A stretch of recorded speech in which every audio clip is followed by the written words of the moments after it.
Isibhedlela iSteve Biko singaphansi kwenkulu ingcindezi yokugoma izisebenzi zezempilo.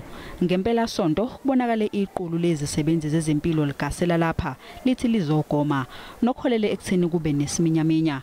Isibhedlela sigcine sigoma izisebenzi zezempilo ezingu286 ebese zivele ezibhalisile ohlwini lwabazogoma ngesonto. We were open from 8 to 4, and so we had 900 healthcare workers descend on Steve Biko Hospital from 8 o'clock in the morning.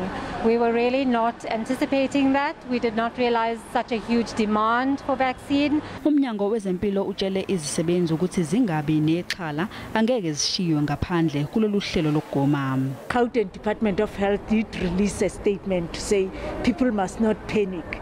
It was a clear sign that people are panicking. People believe that the vaccine is going to be finished.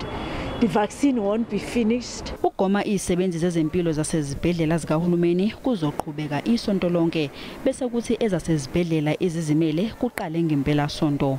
Isifundazwe iGauteng sithole imigomo ye-COVID-19 engu 16,800.